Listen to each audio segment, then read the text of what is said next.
extremely proud to be called. So I've been called to help people heal themselves through self-touch, through dancing, through movement, through listen, apparently through naps. Listen.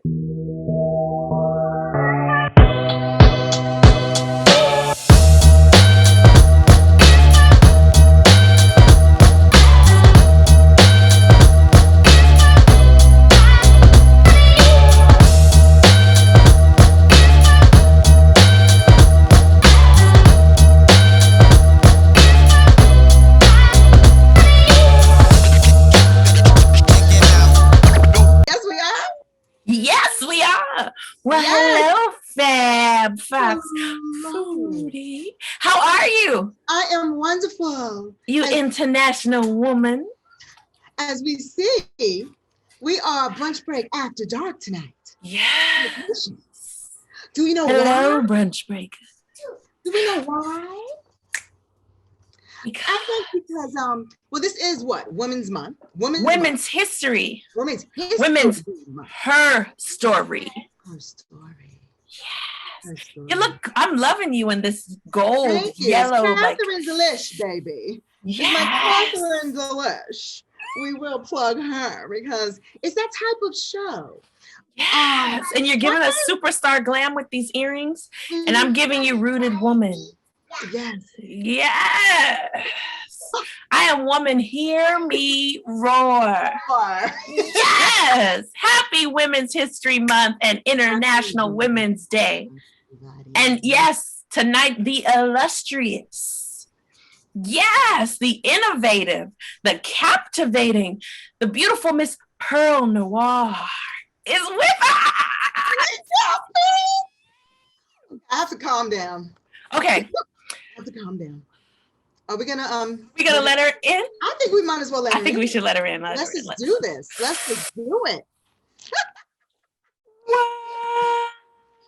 Oh yes!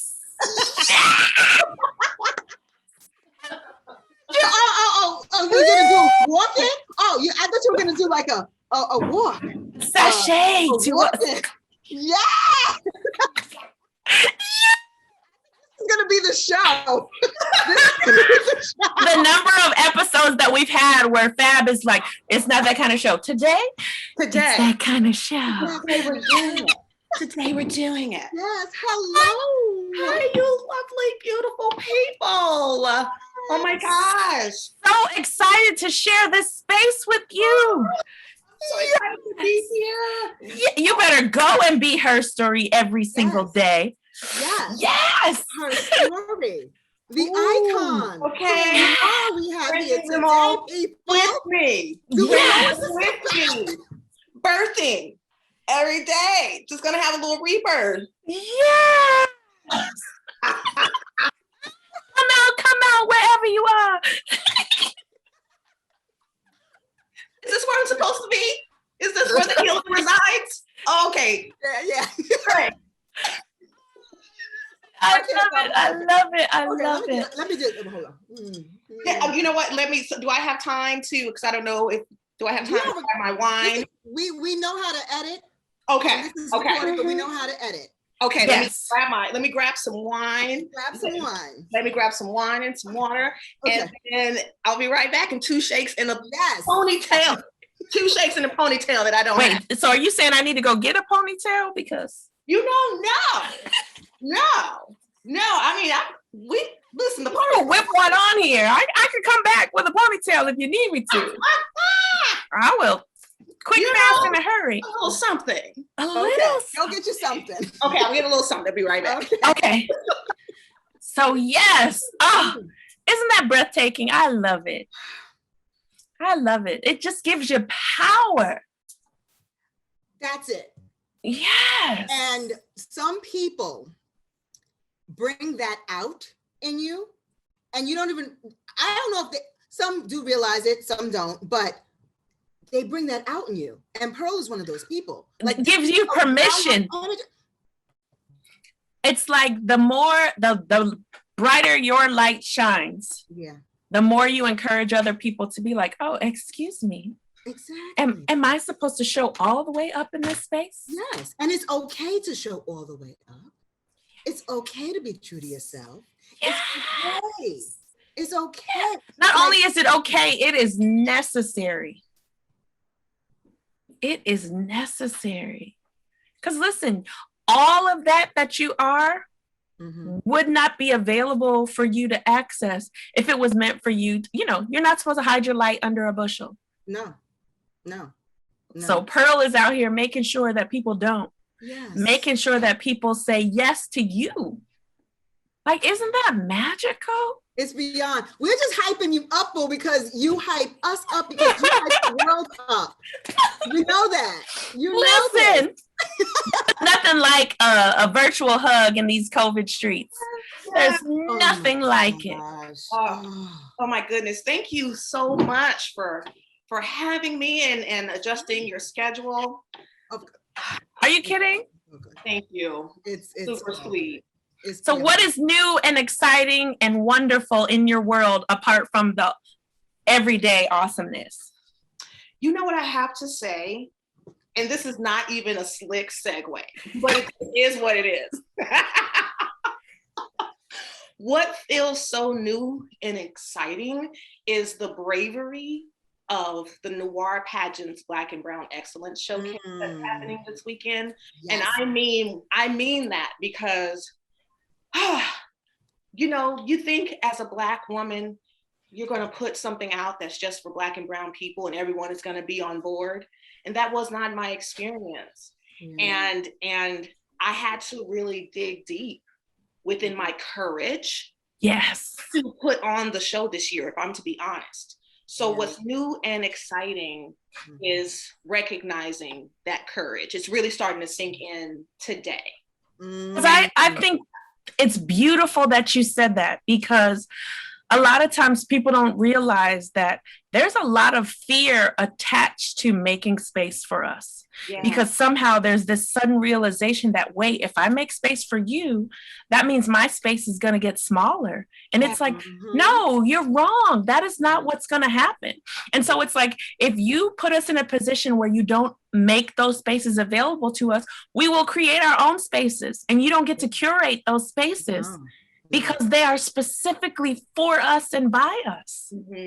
And for me, the courage came not from white people not being on board, but from Black and Brown people not being on board. Black and Brown people not understanding not understanding that some of the things that felt like attacks to them were really true mistakes, like honest mistakes that I owned up to right away. But even that owning up to didn't soften their hearts. It seemed like instead of me being mindful and empathetic, it seemed like, I think to them, as an omission of guilt.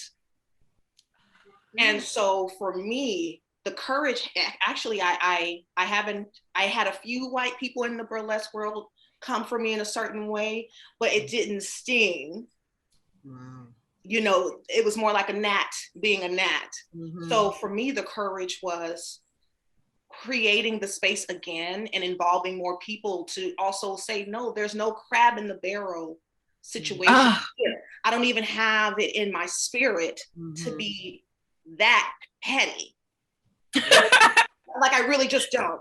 And that's a growth. That's a place of growth. Yeah. Because like here's the thing, it may not be in your spirit. Yeah. But you might be able to find some residual of that from prior trauma and experience. And it's like, it's a choice to not be in that place. And you make that choice every single day. It's and it's because, you know, that's what, like, they don't come for me unless I send for you, because people forget that I could be a different person.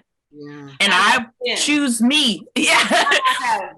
And this Noire Pageant Black and Brown Excellence, what I'm hoping people will see this year on the anniversary, I had courage, that it was not another attack. It was me having courage to still put it on despite actually being attacked by my own people, and still create a space and to really show through action, no, but there really is a space and need for us to divorce this idea that there's only supposed to be one of us at the top at a time.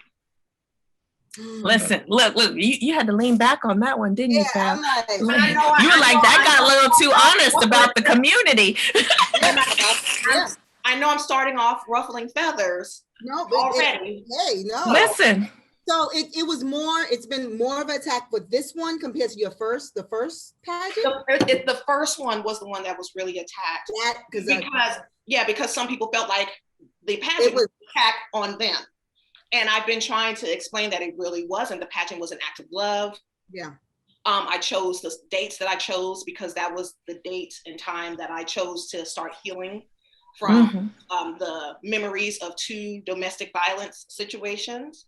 And just really decided to honor who I am. Yeah. And so that's why I chose the dates. And I chose the pageant, wanted to create it because I was a Black woman that won a burlesque pageant that a white woman was supposed to win, and people were not having it. And there's been this, like, there's always these whispers and groans about Black and brown people not being crowned. So I said, well, I don't need to wait on them. I'm going to create something for us. And what I'm hoping with this second one is that people, and what I know that is happening, actually, people are starting to see, oh no, this is nothing like anything else that's out here. She's not trying to come for me. I'm not competing with you. I listen, for the record, to all of you, anyone listening here that's in burlesque, hear me with an open heart. This is not shade. This is just a fact. Perle Noire is not thinking about you as competition. Perle Noire is thinking about you as a sister or a brother or a unicorn to evolve with. Yeah. Perle Noire, we are not in competition. I want you to hear me, and I want you to let your mind and your spirit hear that. I have no interest in competing with you. And quite frankly, this is where your spirit is going to get angry, but you have to hear me. This is not shade. You could never compete with me because I'm happy doing my own thing, and I can never compete with you because you're doing your own thing. Yeah. I don't believe anyone's on my level. So therefore, you shouldn't. Anyone is competition for me. And you should. That's exactly what you should believe, because the lane that you're in is the one specifically designed for you. Yes. And that is the space that you will excel in. Yes. It's your path and your. Yes. Because all the twists and turns that it took to get you to the place that you were in. Nobody was in your shoes. Was your road. Yeah. Nobody was in your shoes. And I celebrate all of the Black and brown and the whites too in burlesque. I'm here to clap for you. I'm here. I'm not here to push you down any stairs with no jewels. This is not showgirls. I like, that is so beneath me. That is really truly beneath me. So I want to say it here. But I think that it is an important thing to hear that the best way to honor your experience is to stay in your lane. Yeah. Yeah. Because you'll never get to where you are supposed to be trying to be anybody else. No. So and the more, that's why they put the blinders on the horses. That's what happens in the things, because you're not supposed to be looking at what anybody else is doing. Yes. But that's the problem. People do. And they look at that, they get jealous. They're like, well, I want to be there. I want to do this. I could do this. And you can, so you should. And then insecurities, all kinds of stuff, all kinds of fear, all kinds of get into you. And then that's when I don't like what you said about me. And then I don't like this. And that's where it starts. Yeah. And somehow you are attached to why somebody isn't in a space they feel like they belong. And it's like, well, wait a minute. Yeah. Everything that happens for me or to me or through me is purposeful and intentional. Yeah. And that's what one of my friends said to me today. She has made a commitment to herself to always live from a place of gratitude and never from a place of despair. And I was like, let me just lay in your floor. That's a word. That is such a word. And what makes me sad, what has made me sad, of course, feeling like I'm not supported or attacked by my own people feel sad. But some people some specific people, I'm like, oh, this is making me sad because you don't even see your power. I am truly not a threat to you, for real. You have something that I don't have and never will. So I think instead of this arbitrary competition. Why don't we just come together? And so that's the sadness too. It's like sometimes when we're so focused, and let me say this, I've been there. I've been the dark-skinned girl cutting out pictures of mixed race children and young girls saving up money at 10 years old, saving up money for my plastic surgery. Oh, You know, I've been the only Black burlesque queen in the room wishing I had what my white counterparts had, or what the biracial woman had. You know, and so we've all been there. And I think that's too why I am forcing myself to also have empathy and patience for these people. So I'm here whenever they're ready for some healing. Yeah, and then when the growth happens, the empathy is something that is really going to touch people's hearts, because they'll realize, wait a minute, like I was in a space that wasn't healthy for, you know, my spirit, for my heart. Yeah. And she could have drugged me. Yeah. Yeah.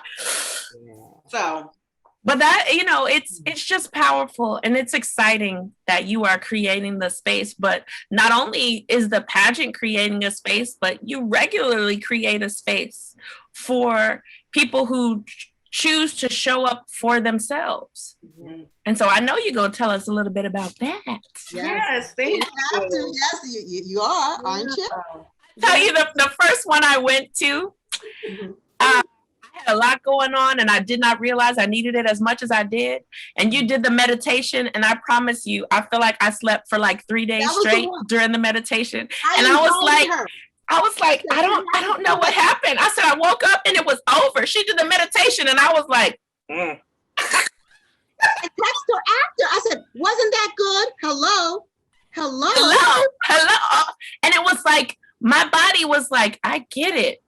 I love you and I appreciate you, but we are going to sleep. But it was so funny because at the start of it, you were like, you know, just do whatever your body. And my body was like, oh, we could do whatever. We're going to sleep. We can do right. I was out. I was done and dusted. I was like, wow. I was like, man, I was sleep so hard. I don't even remember I need to be able to tap back into that, because that was amazing. It was so funny. Wonderful, but funny. She was like, did you have that song? And we were dancing. And I was like, girl, I was doing it all osmosis. Like, oh, yes, this is, I was out. Yes. What made you know that you were a healer? How did you know? How did you know? Because you know. You do. You do know. So one of my burlesque daughters, Tutu Toussaint, she just posted about healers, because you know she's like, be mindful, because there is a trend of healing now. I mean, healing is so popular right now. They're even talking about it on American news, which you know that's not a thing. They're not going to make a profit with us healing. Yeah. I said what I said. So I said what I said. So, talks about how when you are actually a healer, the decision isn't yours, and it usually confirmation comes from other people, either in your life, your world, or if you're African like she is, she's African royalty, a Santi princess, then it comes from the village. And so I never came out publicly as a burlesque mother or a healer until after being called those terms for years. Yes. And now that I have full awareness, I now know that I've been healing my family since I was young. You know, one of the things that I always go back to in regards to like understanding my connection to self, to spirit, to earth. When I was younger, like those early preteen years, you know, most people are sneaking out of the house to go see boys or girls or friends. I would sneak out of the house to go talk to the moon. Wow. Yeah. So he was like, this hits a little different. And it was it was my burlesque daughters in particular who really let me know that I've been called to do this healing work. And because I thought I was just doing regular burlesque classes, and I was teaching people how to do burlesque the way I do it. And the students were like, oh, this was a beautiful healing session. Everyone kept calling it healing, and that's how I got to the term healing. You Yeah. get more out of it, because I remember and I didn't really know you. Yeah. Only through, maybe Facebook or whatever. And I had an act and I wanted to work on it, and we met. And I really didn't know you. I remember this like it was yesterday. And I was so nervous. I was like in the room because I was you. And then we worked on the act, but you made it my own. Mm-hmm. And you brought that out of me, because we all know you're Pearl. Thank you. But you made it my own and showed me little tips that I still use now. Yes. And how many? That was some years. I'm talking years ago. You don't want to talk about that, but yeah, it was some,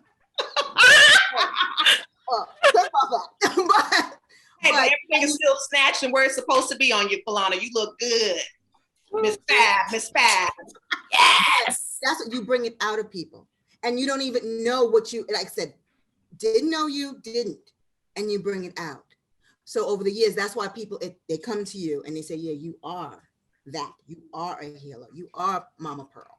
You know, and it feels good to have that calling. But let me just say this for anyone who's watching and for anyone who feels called to heal.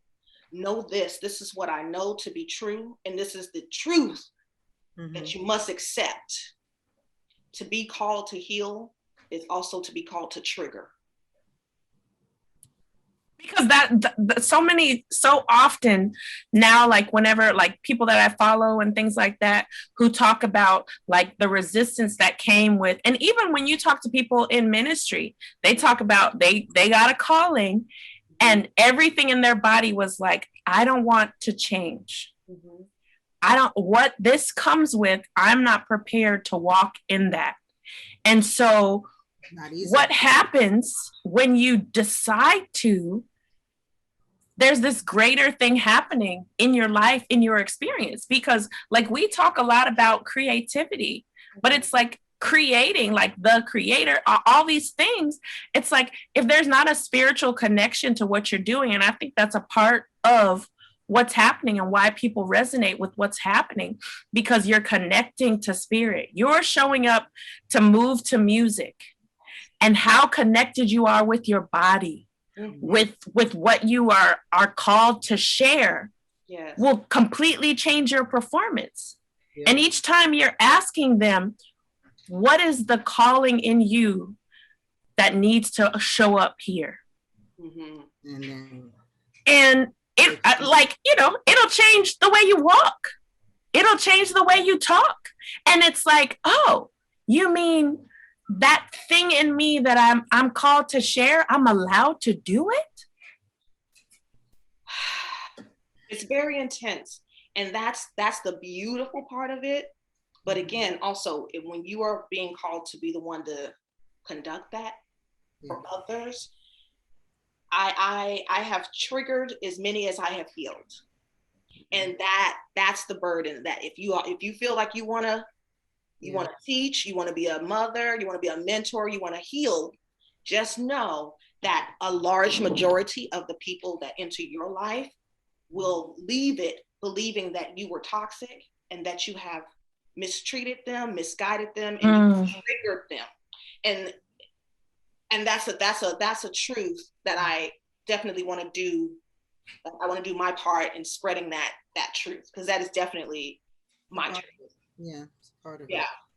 And so in the place where that lives in you, in that, because that's not like what you just said is not like sunshine and roses and come on, girl, let's get, it's like moving through your stuff is gonna trigger you. And you're gonna be like, I don't want to do this. I don't want to do this. I don't like this person. I am like, people make the stories that get back to me that people have created about our connection in their head. Some of them, like, I'm like, I never said that. I never did that. But during our time together, be it a like structured healing or choreography, or them as my burlesque daughter, mentee, but it's what they saw and they heard. Even if I said, you know what, this remote is black, they heard you ain't shit and I hate you. You know what I mean? But do you know how real that is though? And I think it's a beautiful thing to talk about in women's history, that so much of what we hear and see about ourselves from outside sources will change the way we talk to ourselves on the inside.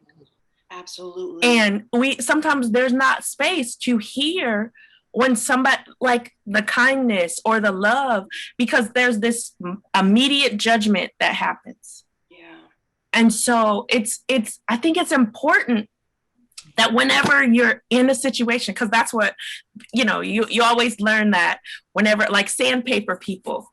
And it's like, listen, if you're building a boat and you leave it all rickety and all that stuff and you don't sand it down so it's smooth, you will drown. Yeah. So in that process, you have to that sandpaper person is refining you. That's what, like iron sharpens iron. You actually need, I got goosebumps. Woo!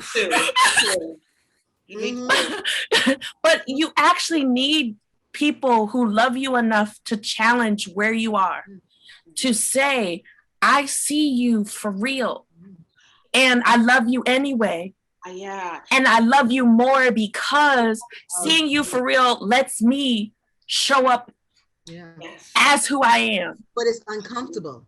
And it is. People can't take that uncomfortable feeling. Just like, oh, I'm going to be at this job and I'm going to be here. I'm bored, whatever. But I feel I should be a writer, whatever. But doing that is fear. You're afraid of it. It's uncomfortable. It's the unknown. You don't want to go there. So listen. And then if it is trauma, if you are dealing with someone who abuse, other things have happened, layers and layers and layers and layers and layers. And then you come to them and say, hey, they're going to hear what they want to hear because they're so accustomed of somebody beating them. You're trapped in that space. You're trapped. So hard. It's so hard. But one of my mentor, Goddess Amina, has also encouraged us, and me in particular. She said it to the group, but I felt like it was for me.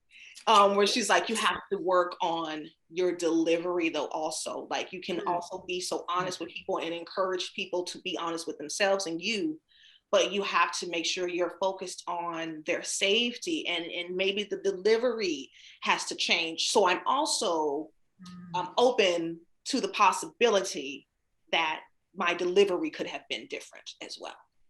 I think it's powerful because that's one of the things that I've really been working on is the accountability, because I'm so used to being in situations where you let your guard down just a little bit and it's like, oh, I'm going to pounce and eat you alive. And it's like, okay, so and it's like, I can own this and the world is not going to stop spinning. Yeah. I can say, you know what? Hearing your perspective of how I said the things I said, I'm sorry.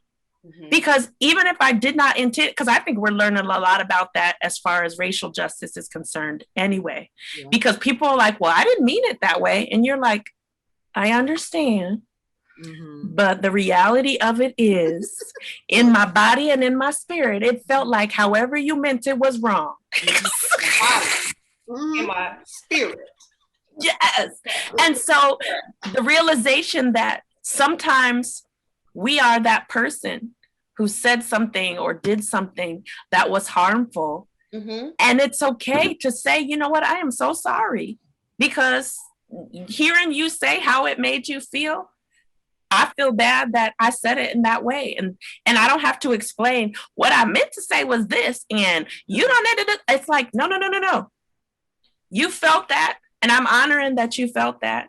So what do you need from me to make sure that, so tell me how we can continue to communicate about this in a safe and healthy way. Yeah. So that I'm not traumatizing you, you know? Yes, or myself with the aftermath of traumatizing you. And as a person with abandonment issues, what I'm challenging myself to do is also honor people when they are ready to leave.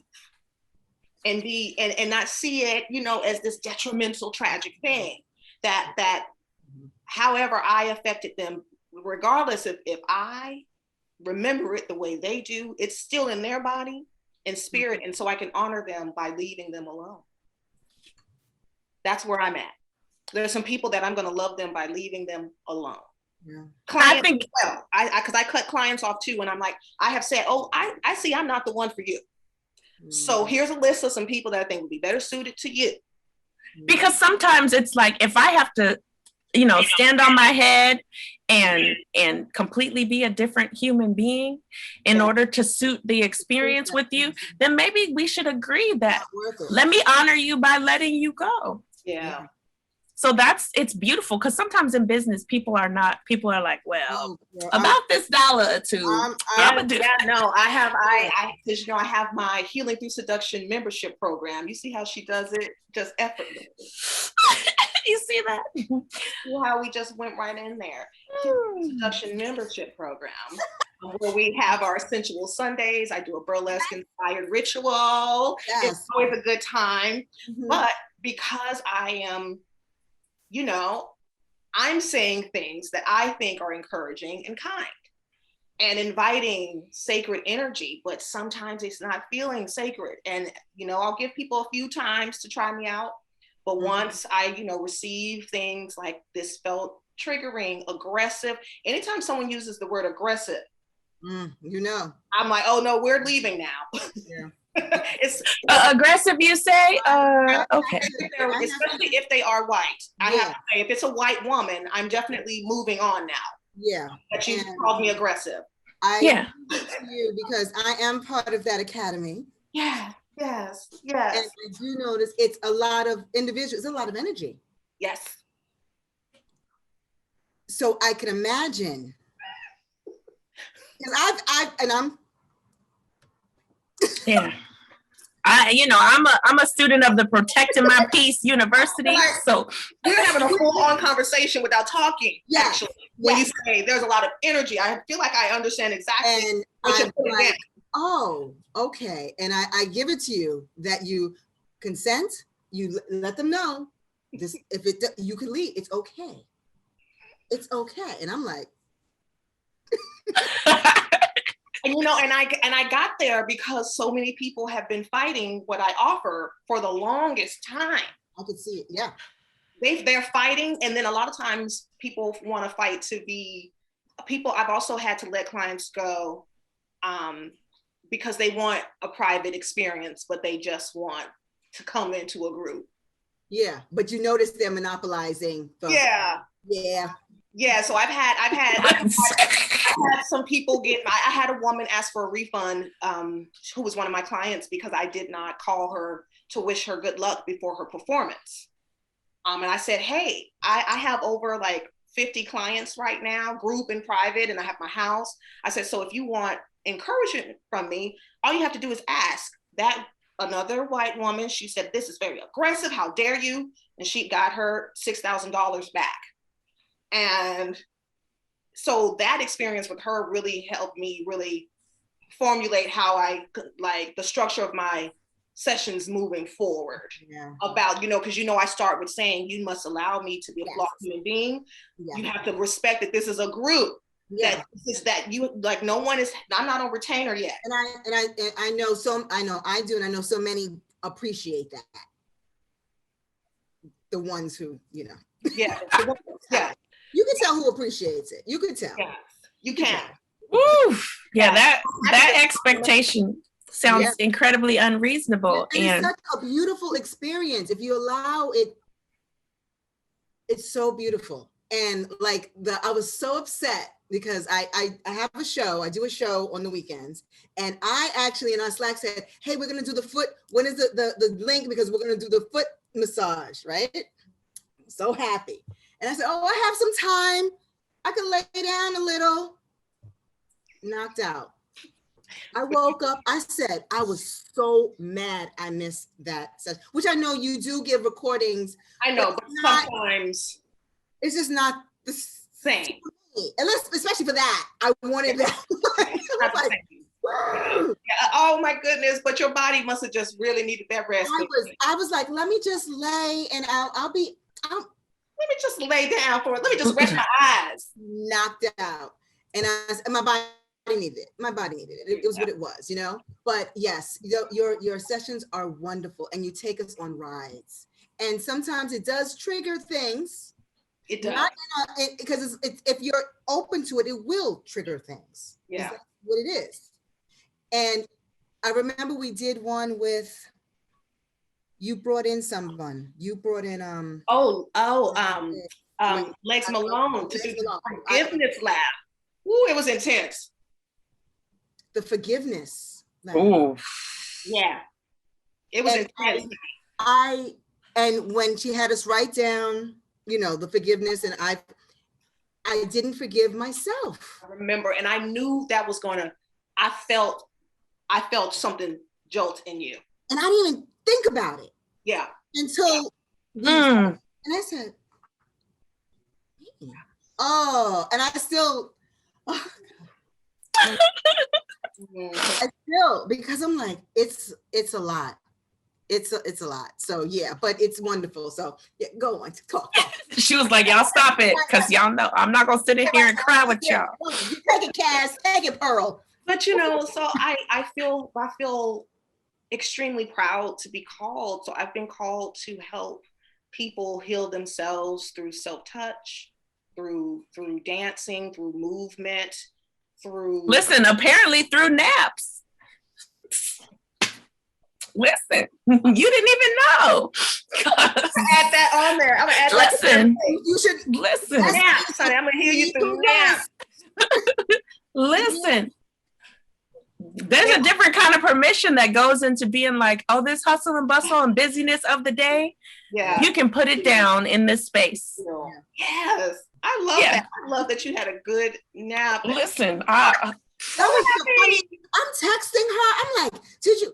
Look, the phone is going off, all the things, because you know, y'all danced and laughed and enjoyed, and I was there, but I was not there. We went in. Like you said, I'm gonna start off with this, and you know, just respond in the way that okay. And she was like, wasn't that amazing? Wasn't that beautiful? I was like, it was, but I believe we're talking about two different things. And I'm sorry. I'm really sorry, but. So yes, you need to put that in there, Perle. You need to put that in there now. I'm gonna have to put it in there now, honey. Come and sleep with me. Maybe that's my next session. Yes. Really, I'm writing that down. Sleeping with Perle. But do you know that there are like we talked a couple of times about the nap ministry, and they actually it's a call to action to honor that we are not workhorses. Yeah. Like we are human beings who are allowed to relax and to relax, relate, and release. Yes, that is my next session. I do believe I'm putting that on the list. Okay, I know that you slept like that. That is a thing. Listen, you'll be my guest. And they'll be like, her guest was so quiet. She was. She absolutely was. Oh God. Yes. Thank you for that. No, magnificent. Such a calm soul. Amazing though. Honestly, I love it. Oh. Okay, so what are we going to expect from this weekend? Have you ever seen that GIF where that East Asian man, I believe, little baby that's doing like this? He gives you. He's male presenting. I want to be respectful. Yes. Male presenting. Okay, we don't know what that deity or demigod might be, but he's male presenting, baby, and he says, "Yeah, it is very that." And one of the things I'm so proud about, and again, this is going to be, and I do realize that because I speak like this, my friends and my daughters, they tell me, but this is why people can't stand you, because I'm so just a matter of fact when I speak. Look, I was like unbothered. When we're dealing with the world full of passive aggressive communicators, and I'm just straight to the point, and I mean it. And so I mean this with love. This is no shade to any white people or organizations. But what I'm very proud about is that it is authentic love and appreciation for BIPOC, the BIPOC community. That's the new term the young kids have created. Yeah, I saw that. That's my little soul. I'm old. Color. And when I say that, I really mean all, but I know that some people don't, so that's why they changed it. But we can expect authentic love, number one.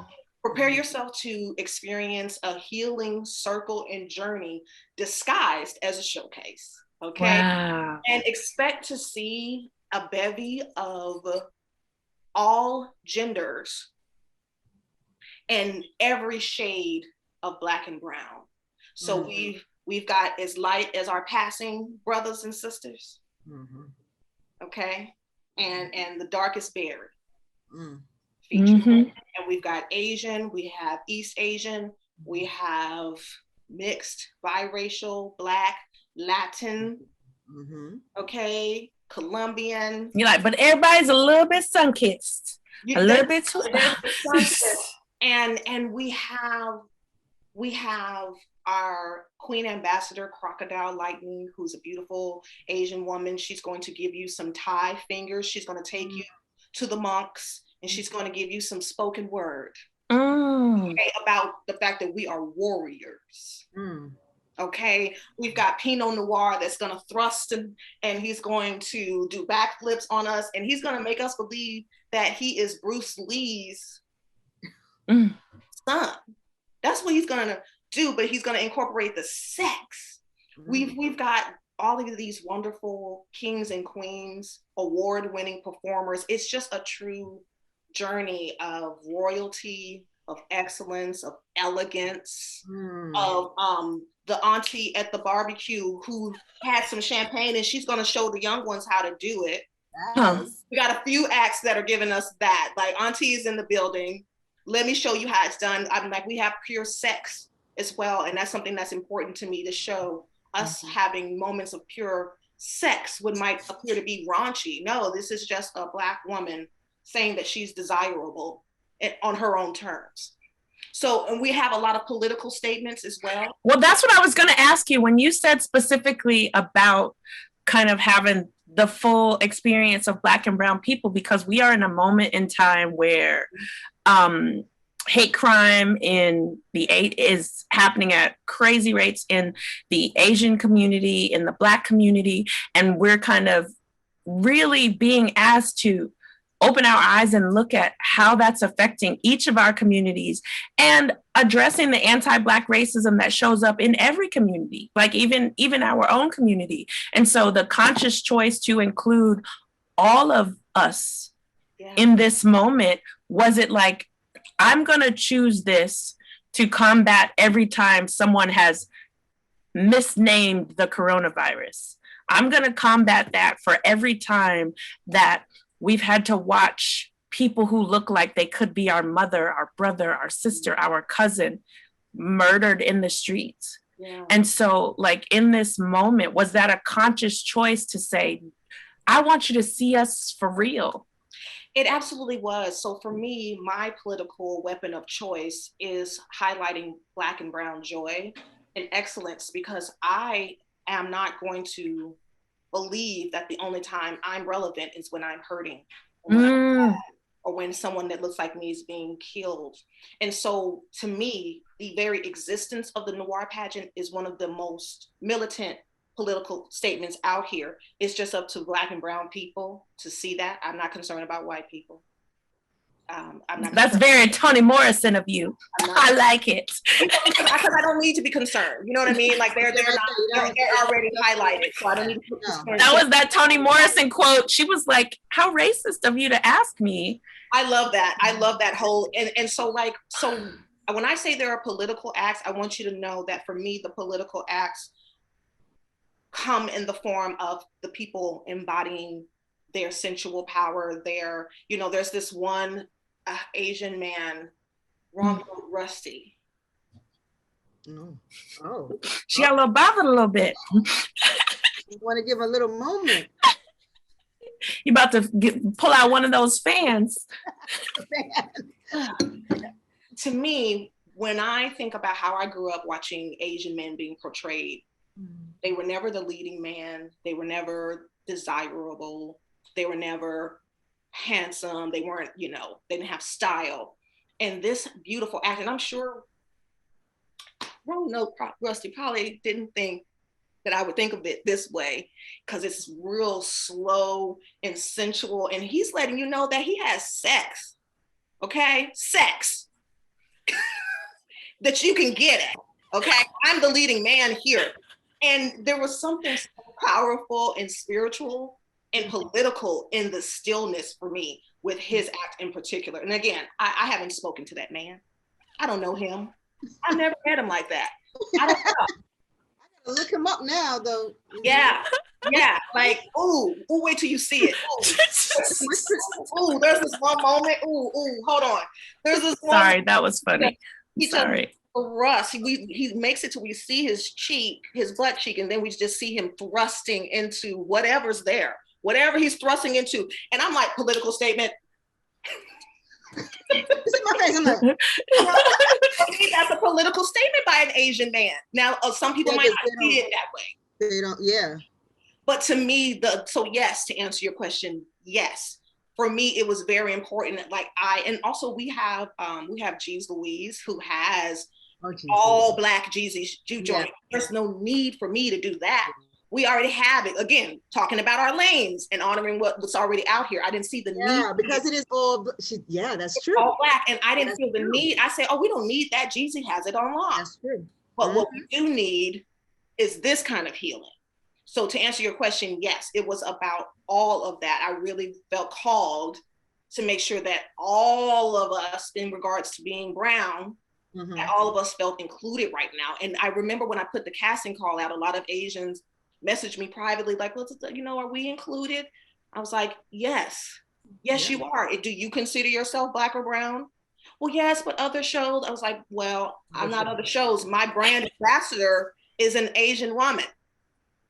An Asian trans woman at that. It's so sweet.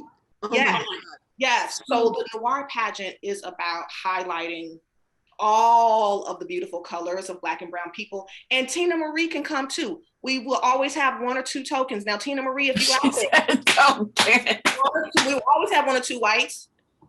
Now, Tina Marie, if you out there, if you can hear me, Tina, you can come. You can come. Now, if you're white and you don't know who Tina Marie is, you say, this is not the space. It's not. If you don't know. You don't know. Then I ain't talking to you.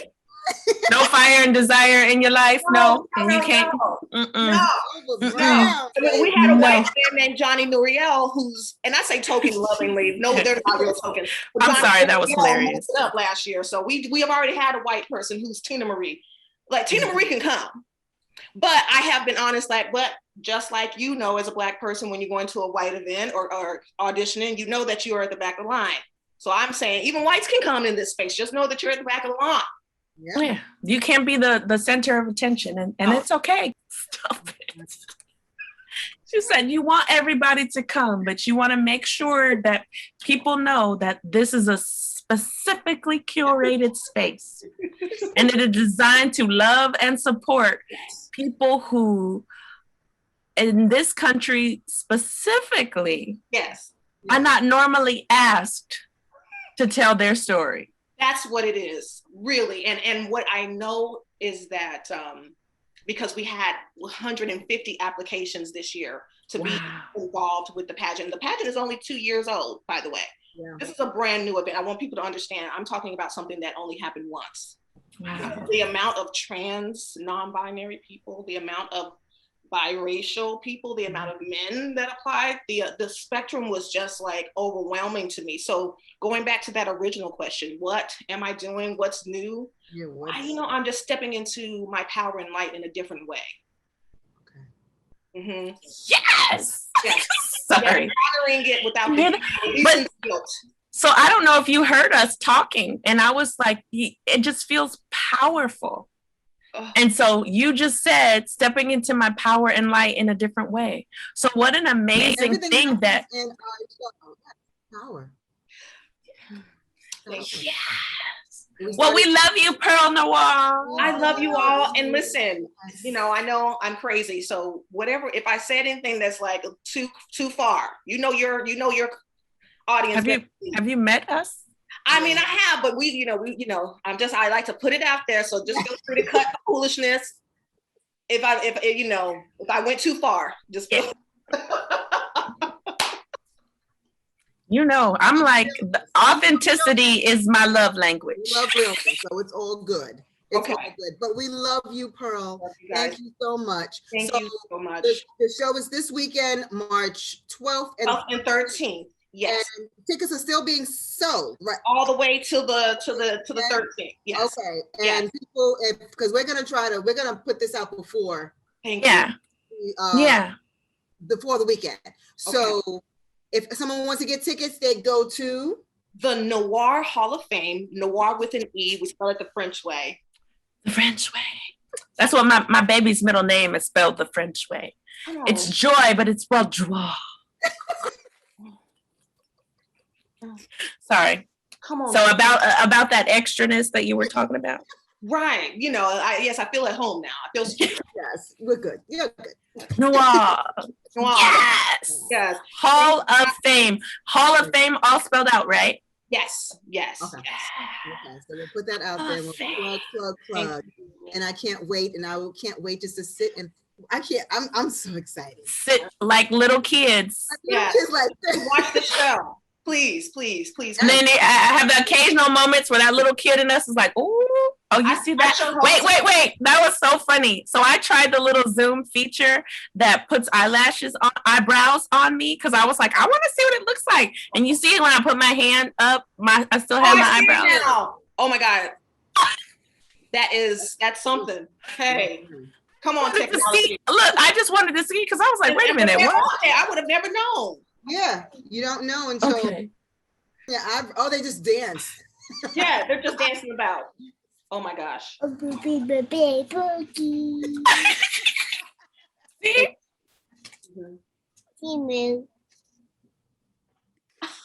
Oh my goodness. I'm going to start, ladies. Thank you. Yes. Say thank you so much. So they can oh my God. Okay. You guys have a beautiful night. You too. Thank you. That was hilarious. Bye. Good night.